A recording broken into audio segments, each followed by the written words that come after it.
Hello, everyone, and welcome to the Cinematic Schematic, the official podcast of the Cinematropolis.com, your home to thoughtful conversations on film. Today, we'll be joined by returning guest host Lauren Weingart to review Disney Animation's Raya and the Last Dragon. We'll start by giving our initial spoiler-free review of the movie before jumping into a more analysis-driven spoiler section. Lauren Weingart, my COVID partner in crime, the Video Peach, thank you so much for rejoining the Cinematic Schematic today. Of course. I'm so excited to be back. We're going to get into the film here in one moment, but first, I did just want to remind you, if you're tuning in and you enjoy this show and this conversation, I highly encourage you to head on over to your preferred podcast app and leaving us a rating and a review, or if you're on Apple Podcasts, a subscribe. If you're on Spotify, a follow. Just send the positive vibes out there. We're not we're doing this show for free currently, so the best way that you can support the work we're doing is by heading on over to one of those preferred podcast apps and giving us a rating and a review. Lauren Weingart, before we jump into the film at hand today, Raya and the Last Dragon, I want to start with a little icebreaker just to keep this conversation moving, and that is the question. We're going to break the ice. What is your favorite Disney animated movie since 2010? And I want to specify, this is Disney Animation, not Pixar. So Pixar is a separate category. We're talking specifically about Disney Animation. So films like Moana, Big Hero 6. But definitely Wreck-It Ralph. I'm gonna wreck it! Why do you like Wreck-It Ralph? Why is that your favorite? Okay, I don't know. I don't know if it's the nostalgia thing or I don't know what it is, but it's just so fun. Like they're inside of a video game and you have all these characters, a lot of characters that you recognize that's just in pop culture. So it's just really fun. And, you know, I like Sarah Silverman and John C. Reilly. Yes. And so it's fun. I like the second one too. Yeah, they're really doing, I would actually say some pretty different things. They have pretty different goals. One thing that stuck out to me, I think the first one, 2012's Wreck-It Ralph. So that film was definitely about the nostalgia and sort of subverting the trope of maybe the bad guys, not so bad, that, you know, everyone's a little more, has more to them than those one or two things that supposedly define who they are. So really positive message out there. Whereas the second one I found really fascinating because that second one was wildly creative. I don't know if I like it as much as the film as a whole, but I thought they were definitely taking some bigger risks there. That second one really took a deep dive into toxic online fandoms because Ralph in that movie becomes a little obsessive and a little toxic. So anyway, I just thought that was crazy that Disney was able to pull that off. That's actually, I would say, one of the bigger swings I've taken recently in Wreck-It Ralph 2. Or Ralph Breaks the Internet, whatever the title is. Ralph Breaks the Internet. Okay, so all right, so you also mentioned Moana. Let's go on. Tell me what Moana is your runner up here. So what do you like about Moana? Oh gosh, I mean, I love the story. I love all the visuals, this scenery. She's on this island. I felt I could relate with her a lot, maybe more than a lot of the Disney princesses, if we're going to go that route. You know, she's a beach bum, which I grew up, you know, going on lots of trips with my parents, and she has curly hair. Just lets it dry in the wind. I have curly hair, and I just really liked it, and I love the music as well. I have a little niece, Luna, and she was, I think, probably like 3 or something when this movie came out, and she just loved it, and she loves singing to it, so kind of dear to my heart too. Well, Moana, I think that was probably, at least in my opinion, probably one of the greatest Disney soundtracks of the last 20, I would say bigger than the decade, last 20 years. Going all the way back to like the animated movies they did in the 80s and 90s, they called the Disney Renaissance. So I know I agree. Moana is actually right up there. I also like Tangled quite a bit, but I think Moana, it's really the music. You're welcome. Well, I think, plus it's got the rock. And it got a little more modern too. Yeah, you have the rock, and then you have Shiny, you know, with the big crowd. So and that's one of my favorite songs from the movie. Well, Lin-Manuel Miranda, I think that movie was just a well-made film. All the elements were great. I thought The Rock was a really great casting choice. And of course, Lin-Manuel Miranda's score, that was, I think, one of his first major collaborations with Disney. And hey, surprising no one, and didn't disappoint. That's actually a soundtrack I have still I wouldn't say frequently in my rotation, but it is one that exists in my rotation. Like I have a playlist that has the score and it's that good. So I have to call it though. Because Moana is being my favorite as well. I think it's interesting that neither of us mentioned Frozen, which when that movie came out was just wildly acclaimed. Like it was almost like the second coming of Mickey Mouse or something. Yeah, I know. And I do love Frozen too. I love Frozen as well, and I love Frozen 2 as well. But it's a little more for younger audience, and so whereas Moana, I felt like it could hold up for a little more older audience. Well, and I just found the Moana was a lot more non-traditional, which I think you alluded to there a moment ago, because you're looking at a princess in a tropical setting versus Frozen, which is actually subverting a lot of the Disney princess tropes, which is still pretty clever. I give it credit for that. But also, I don't think it's nearly as innovative because you're still sort of playing in that playhouse of Disney princesses and castles and whatnot. But yeah, no, Frozen is very good. It is very good, even though that soundtrack got overplayed. Yeah, definitely. And I even like the new song with the Right, do that again. Or like when Olaf goes or does it after her. It's so funny.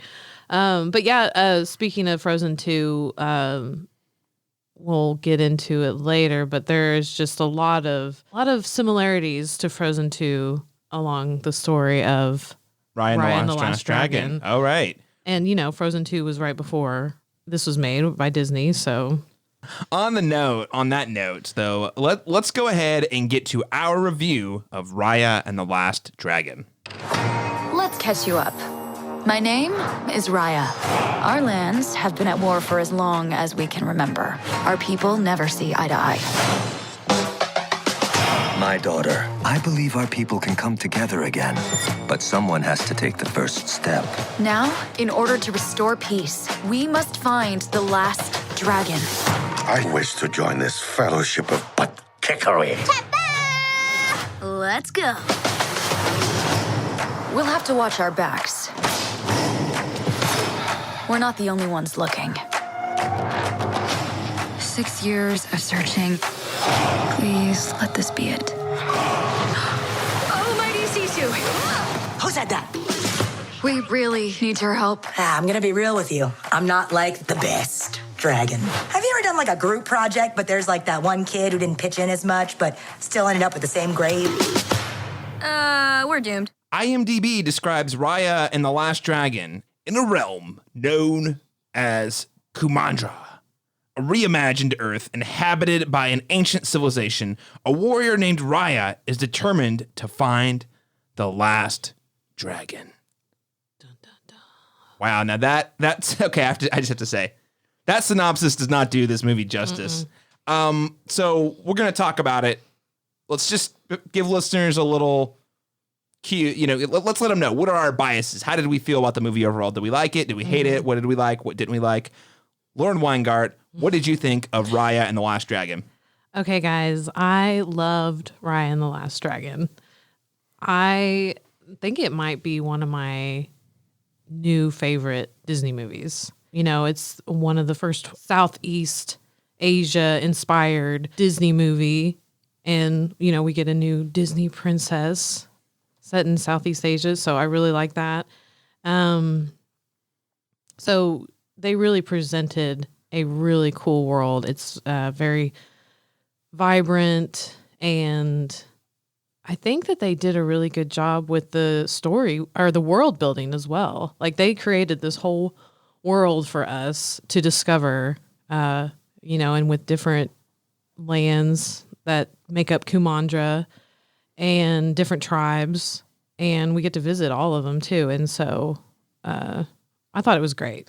All right, so hey, I want to stop you there because I don't want to take away from what you're about to say, but I just want to echo your sentiment about the world building here because, and when we say world building, like this movie in the opening, basically, I think in a really with some really cool animations and really quickly tells us here's how the world here works. You're at It was actually awesome. And then essentially the apocalypse happened. And then the dragons came to defend what is left of civilization. And the story is taking place like 500 years after that. Yeah. Which is crazy. Isn't that crazy? Yeah. And speaking of that, and so even in the beginning, it's very Mad Max X, like she's in this apocalyptic world, and and she's in the area known as Tail when the movie kind of starts out, and so she's in this like desert land, and she's on this. All at that moment is that she's on this big round thing that's just like taking her across the desert. It feels very Mad Max Fury Road. Yeah, so Mad Max, and it's just so funny, and she's almost brooding too in her narration. So I like that. Yeah, no, so again, that's just the premise. That's not even the story. We haven't told you anything about the actual story. This is all just the setting of the movie. And again, I think that they do a really great job establishing that right off the bat. And it's just so intriguing. And also, I didn't know anything about this movie going into it other than it was like an Asian-inspired fantasy. I didn't even know it was like a post-apocalyptic. The world basically got destroyed 500 years ago. Yeah. If it weren't for the dragons, there wouldn't even be humans left. And I just found it so brilliant that that's the setup of the movie. So you've got this huge sandbox to play in, like you say. And yeah, anyway, I'll say my thoughts. What else did you like about Raya and the Last Dragon? Well, I do like the characters. Raya has met a lot of characters along the way. And I actually, found something charming about each one. And I thought they all were great. I thought it all worked well together. Yeah, most definitely. So I want to give a shout out here to, we got a really stellar cast. By the way, the Raya voiced by Kelly Marie Tran. Oh, yes. Shout out to Kelly Marie Tran. She did great in The Last Jedi. Gasp. Sadly, though, she wasn't utilized to her fullest potential, I don't think, in J.J. Abrams' next Rise of Skywalker? I know, it's too bad she wasn't in that movie. Yeah, too bad she wasn't even in the movie. Too bad she wasn't in that movie. Yeah, I know. It was almost like, he's like, okay, what do you guys want? You want this? Oh, you want her in the movie? Okay, let me just slap her in there. And it was almost like, well, you might as well not even put her in there because she is so much better than what you let her do in that movie. She is, listen, this is not, we're not going to turn We're this not going to get into that. We're not going to turn this into a Star Wars conversation, but I will say for me personally, she has been one of the more memorable parts of The Last Jedi. And then just due to humans being terrible on the internet, I was legit concerned that we may never see her in another movie again. And here we are. She is back as the lead character, a princess warrior in a post-apocalyptic Southeastern Asian fantasy. Let's hear it.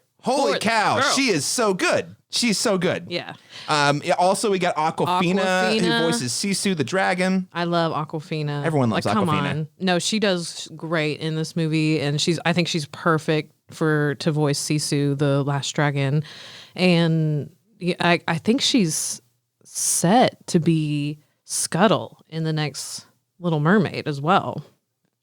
Like the live action one? The live action or whatever you want to call it. Live action, animated, whatever. And she's going to be Scuttle. And I'm just like trying to imagine that. And that's just so funny.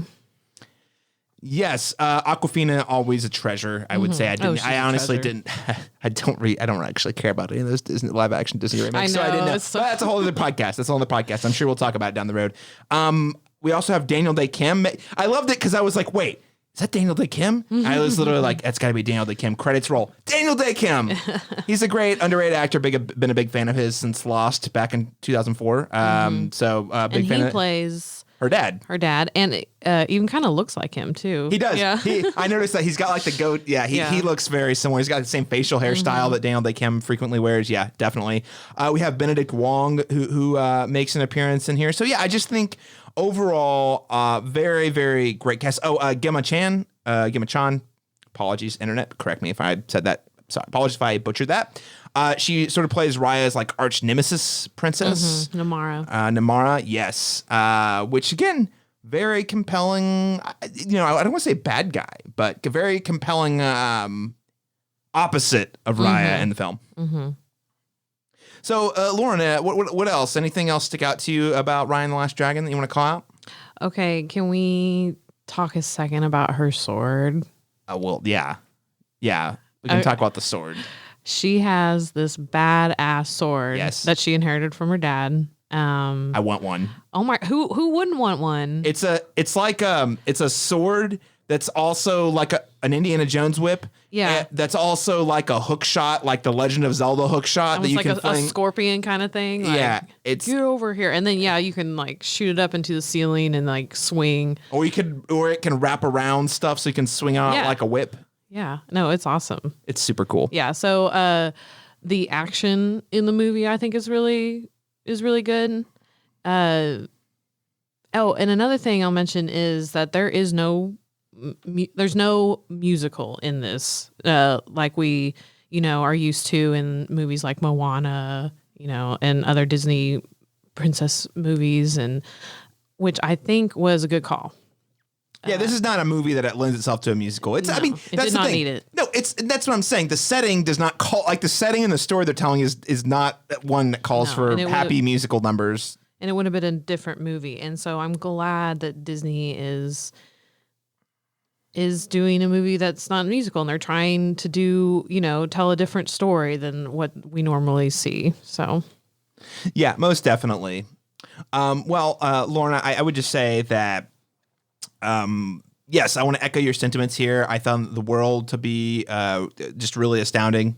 I mean, again, I found the characters to be really enjoyable. We've already said that, so I don't want to repeat too much of that there. I do want to go a little deeper on the action piece here because, yes, the fight choreography is really, really strong. So it feels like we're pulling from Clone Wars? Well, hold on. Yeah, it could be Clone Wars, but I was actually going to say samurai films, which inspired Star Wars combat. Oh, yeah, of but also because of that, it looks a lot like Star Wars frequently. Like the sword fights, and there are several, definitely feel like they're out of like a Star Wars film. And then we haven't, we talked about the setting. We haven't really talked about the story so much. I will say, I don't know if it's a criticism, but it definitely feels like they cover a lot of ground. This feels like it easily could have been like a trilogy of movies where it's kind of like a globe-trotting adventure, and it works. I'm thinking about like something like an Indiana Jones film where it's like, all right, we got to go to this place to get this part of the artifact. We got to go to this part to get this artifact. And while they're doing that, you're able to sort of see the different states, or I guess are they countries? different Cities, nations, or tribes. Yeah. Also has a little bit of the Avatar the Last Airbender vibe. A lot of Avatar the Last Airbender vibe. In fact, Raya, in the prologue of the movie, Raya, in fact, is wearing a costume that looks eerily similar to the Legend of Korra's first costume No, from she Legend of Korra. looks just like Korra. She down to the hair, like her hair is in the front, and then the color of her outfit is blue. She even has the arm things. And I'm like, that is Korra right there. Yeah, straight up. By the way, listeners, if you haven't watched Avatar the Last Airbender or The Legend of Korra, we do highly recommend it. You can check it out. I believe it's still on Netflix and also on Paramount Plus. Shameless plug. I want everyone to watch it. But back to Raya and the Last Dragon. Yeah, there's a lot of influence from, I would say, other Asian-inspired media that we've seen in the last 20 years. But it's like the best parts of all of it. I mean, that's the thing. My biggest complaint is that I feel like I wanted to spend more time collectively in all of it. Like, I almost feel like you could have done a trilogy, or even, heck, you could have done like one movie per nation, because each nation has like their own unique culture and issue that they're trying to overcome. Like, you kind of get like the broad strokes that come really, really fast. Yeah, I would say that's one of my only criticisms is there's a lot going on in this movie. There's a lot of moving parts, which I do appreciate a lot of it. But yeah, like you said, I wish I had more time to spend. Like one of my favorite places that they stopped was Talon, and that was where it was like they're on the water, and they have the markets, and they're I guess they're like, kind of thieves and all, and so I'm like, oh, this is such a neat town. Like, I would love to explore more about it, but it was like they're in and then they're out. Well, and even like, again, I don't want to get into spoiler territory, but like there was even a twist within their little adventure in the town. I was like, what if we had like more time to spend? Because it was a cool little story and a cool little like vignette, essentially, of about like 12-ish minutes that they spend there. And I really liked it, but I kind of wanted to see more. And so again, it is definitely a lot in the short runtime of the movie. I don't think it necessarily, I think it works. It does not detract from the movie. And again, I think it's a testament to how great the world they built was that I want to spend more time there. That's always a great sign in any sort of like fantasy story that like a Lord of the Rings or an Avatar: The Last Airbender, where your problem is, man, I just wish I had more of it. Like, and I think that's what I see here, which means we get a Raya and the Last Dragon sequel down the road. But yeah, I would just say like it feels like we're sprinting quite a bit. Like we're kind of just powering, we're just going boom, boom, boom, trying to get to all the different locations as quick as possible so we can get to the finale. Yeah, exactly. But I do also think that they spent kind of a lot of time explaining things, like, you know, something would happen and then we go back to, you know, I got to do this whole explaining how the world works and then do something and then kind of come back. And so I feel like they could have maybe spent more of that time exploring the different nations instead of explaining things so much, because I think you need to assume the audience is smarter than that, than having to explain things, step by step. But. So I personally agree with you, but as a studio film released by Disney for families, I think they, especially in fantasy worlds like this, would rather over-explain than under-explain. That's true. And I do agree there's a little bit of hand-holdiness there, but it was never distracting. It never distracted me. And again, I think it's good world building that they did it that way. I just, I want more. I either make it longer or do a trilogy or heck, do 5 movies. That's pretty ambitious, though. I could have done with it being longer. It was a fairly short movie, so. Most definitely. Another thing I want to hit on here is that, and we're going to get really into this in the spoilers, this is just, guys, I can't articulate enough how timely the story is and the themes are. We should note that the apocalypse was caused by a disease, essentially. And the nations are divided because they're fighting with each other. Essentially, a plague came through and killed everything. The dragons were able to stop the plague. And then the film is set 500 years after the plague was halted, but it's still sort of creeping around. And the only thing that is keeping the evil plague from coming back is the diamond pearl, which Raya and her father are guardians of. So again, that's not spoilers, but it's just like, And the whole thing is like, all the nations are divided. They all want the dragon magic, even though the dragon magic is what is protect. Like, there's no actual value any of them gain from it. They just want it.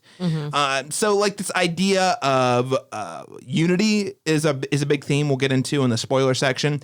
But I just found it to be really moving and timely and just really needed. And Disney doesn't always get it right with these types of stories, and I think they really nailed it here, coming out of a year that I would say was especially challenging for folks, and at a time when we feel, without getting too much into personal politics here, at a time whenever I feel like we should have been more united than we've ever been, at least in our generation, we were somehow more divided than we've ever been.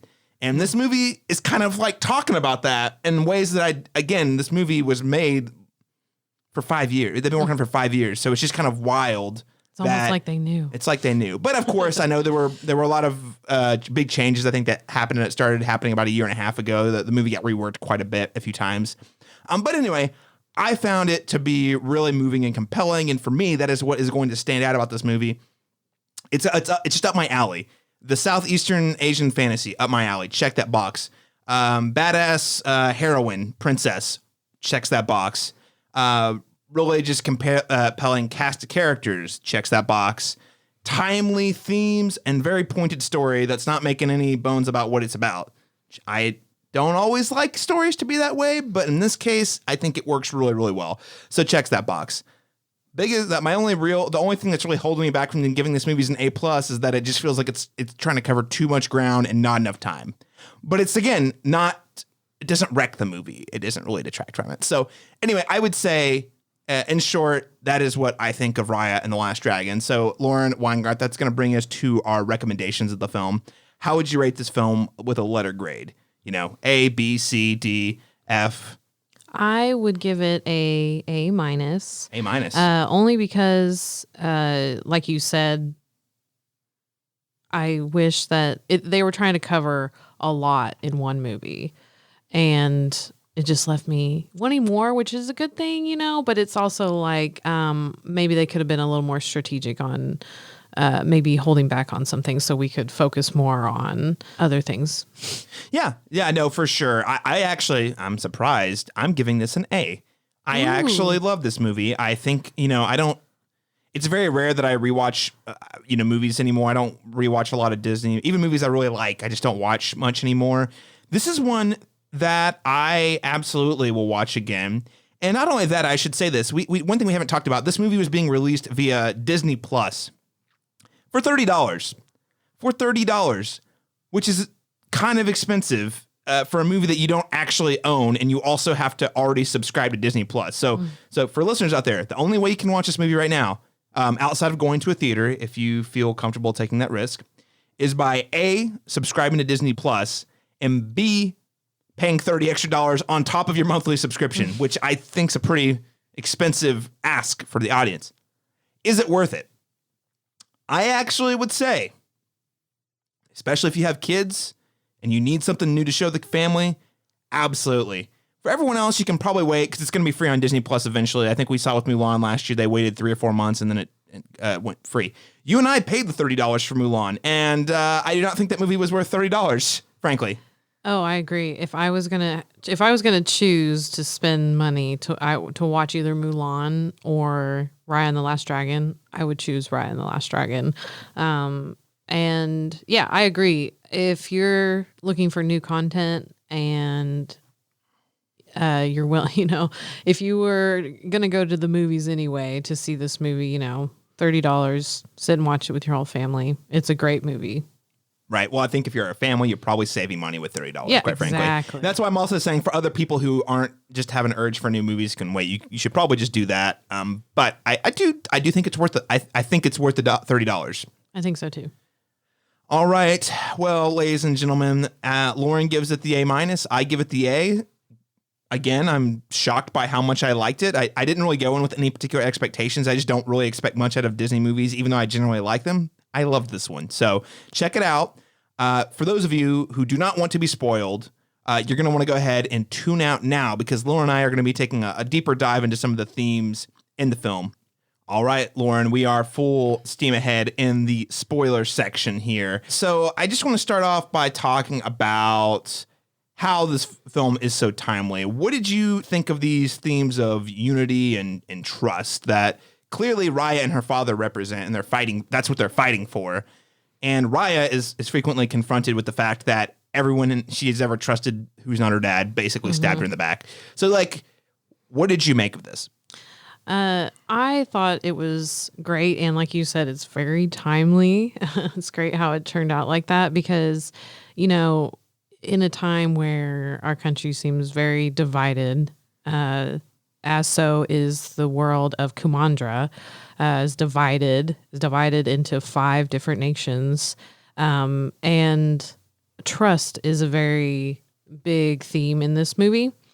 Raya was obviously stabbed in the back. She trusted someone, and then the world, went to crap after that because of it. Totally get her trust issues. I got trust issues. A lot of people have trust issues. And especially right now, it seems like people just don't trust each other. And it's almost like even a thing to do. It's like, hey, don't trust anyone, and I almost even have that kind of mentality. And so with Raya, she struggles a lot with trusting anyone. Not just the person that stabbed her in the back, but just anyone at all. And I just love this line is kind of haunting and chilling because I feel like I've heard other people say stuff like this. If we lived in a different world, you and I could have been best friends, but unfortunately we don't. So I'm going to be a really terrible person right now and stab you in the back. I'm like, wow. So this person is acknowledging that they really should be friends, but because of weird reasons, the expectations placed on her as sort of the princess or whatnot of her tribe, that she has to betray her because she's got to look out for her group first. Like I said, that's a real big thing with her. And then so when she finally does meet Sisu, is actually a lot like her dad. Her dad is very hopeful, and her dad actually wants the nations to unite again, and he wants there to be a Kumandra again, and he's really trying to convince Raya that this is possible. But especially after that, it's real hard for her to actually believe that, especially after her father gets turned to stone and the world just goes to crap, and everyone just seems so selfish and just cares about themselves. And so she really has to learn unity and trust. Right. So I think like what the movie's trying to do is it's trying to show, hey, everybody gets hurt at some point. The reason we stop trusting everyone is because someone betrays us at some point. Someone at some point in our lives, whether we're a child, whether we're a teenager, even whether an adult, someone betrays that trust, which makes it harder for us to do that again, especially with strangers and people we don't know. And that lack of trust leads to division. And what's sad is the thing is at the beginning of the movie, really, the status quo is as positive as it could be. Like there's no like the whatever they are, the little misty disease Droon. The droons who turn people to stone. They're at bay because of the Dragon Pearl. The Dragon Pearl only the Dragon Pearl only breaks because people fight over it. It doesn't really actually it's just funny that basically humans in this movie, at least humans are the cause of their own suffering. Yeah, exactly. It didn't have to be that way. And then the fact that there was that sacrifice that allowed humans to, stay alive, not have to worry about the Droon, and then they go and F it up. You know what I mean? Like for basically no reason. Yeah, for no reason. Just because of pride or just selfishness. And because I think they even talk about it. The reason they were after it was because they were, for no actual reason. They got in their heads. They got in their head. All these different nations got in their heads that the reason the nation that Raya's from Heart, the reason that they were prosperous was because of the Dragon Pearl, but that actually wasn't true. There was nothing actually proving that was the case. Mm-hmm. They fought over it, and then things got significantly worse for everybody after they broke the pearl. And it's you guys are all being selfish and trying to have your own piece of the thing. But when really, if we had just come together and just let, this dragon gem do what it needs to do and not be selfish about it, then we would all be fine. And that's what Daniel Day Kim, aka Benja, Raya's dad, was about. He's like, hey, I just want to bring, he was trusting too. He says, I want to welcome the people into our nation so that we can share the prosperity we're experiencing right now. And when they let those people in, they came in and screwed it all up. Exactly. So I think that's interesting. And again, I'm not, it's not about getting into personal politics or any of that, but I just think that right now in our current environment, it just seems like in a lot of ways we're more divided than we've ever been. And I would say a lot of the stuff that people were divided about are really stupid. Yeah. And this movie is sort of about that. Why are we fighting over silly stuff? If we all just work together, if we all might have to sacrifice a little bit, but if we all sacrifice a little bit, things actually get better for everybody. It highlights pretty well what that lack of trust does to individuals, what it does to countries, what it does to, just the relationships that we have. So I really find the idea that Raya's journey is twofold. It is about really bringing people together, unity, but also it's her on a journey to learn how to trust people again. And I just find that the ending of the movie was really moving to me, where basically the only reason they were able to stop the evil was by all of them basically sacrificing their lives. When they walked into that, they didn't know if they were going to come back. That is just really powerful and moving. And what if all of us just did that? You know what I mean? If everyone just stopped thinking about themselves for a second and just thought about if I just make some sacrifices, all of us can be better. All of us can enjoy, life a little more. I don't know. Yeah, exactly. And I think that's what the movie was trying to say for sure. And that ending, that climax was very moving. It was, especially, she, she shot Sisu, and that was very sad. Oh, that was heartbreaking. So you already have this disdain, you know, of like, or they do. They think that she killed her. And so in that moment, that's the hardest person for them to trust in that moment. Namari was the one that, you know, killed Sisu. And so, and all these characters almost have like this just disdain for her, especially in that moment where they're trying to fight off the Droon. This is like the last person, Namari, that they would want to trust. But in that moment, they have to trust her. And Raya's the first one. It's like, because she knew, she's like, I'm going to have to take the first leap because...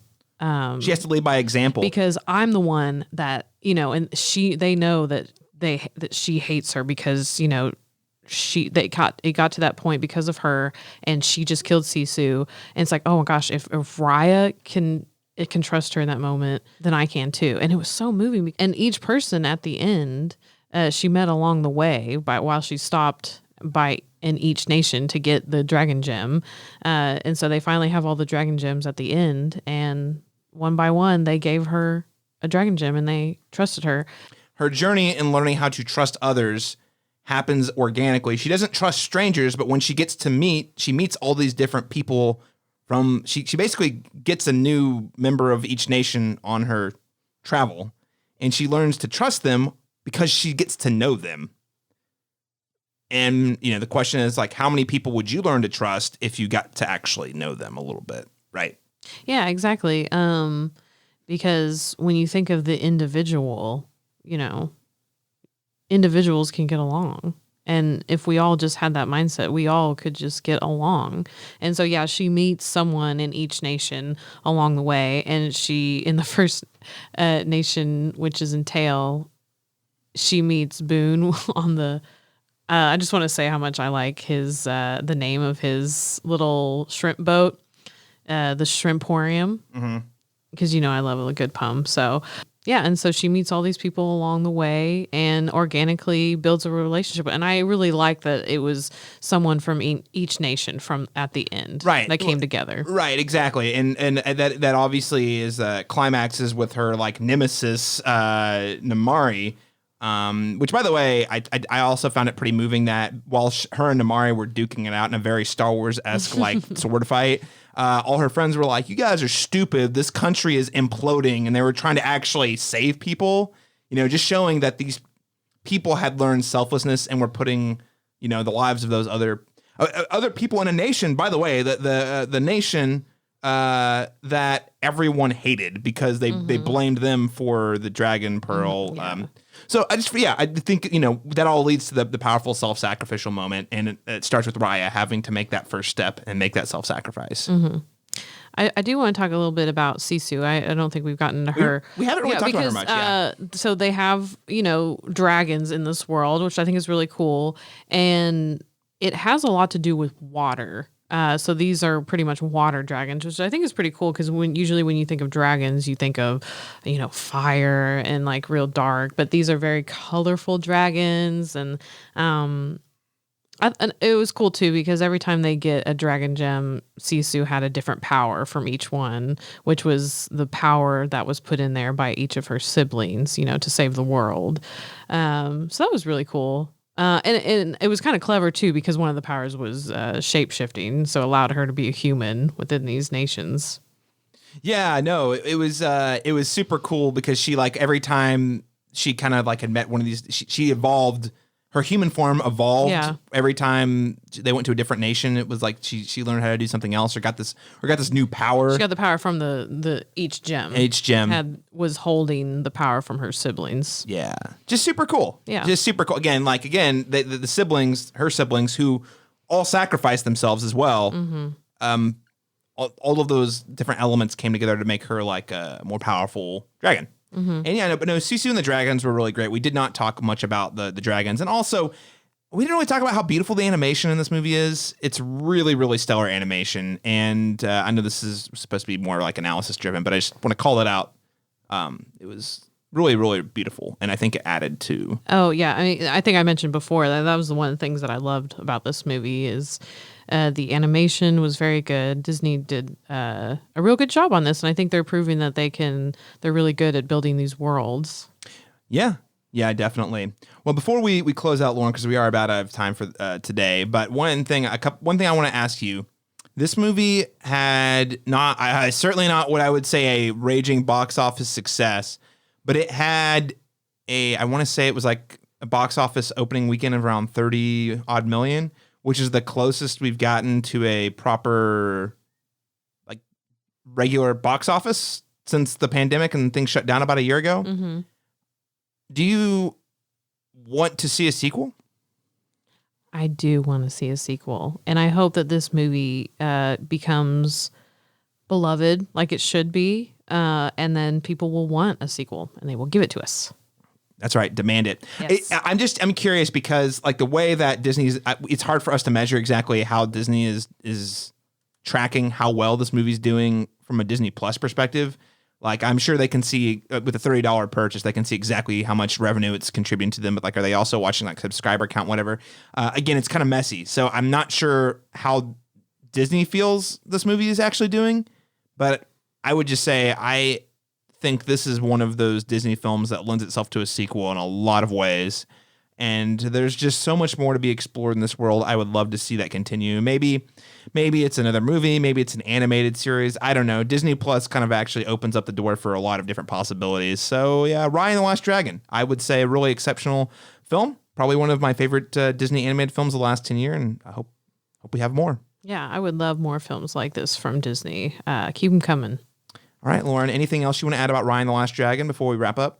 Just a couple of Easter eggs that were noticed in the beginning when you see all the art that while she's explaining the background of the world, there is another dragon that you can see that is kind of reminiscent of Mushu. I think it was his name from Mulan. Yeah. Because it's like a red color, with the yellow bottom and...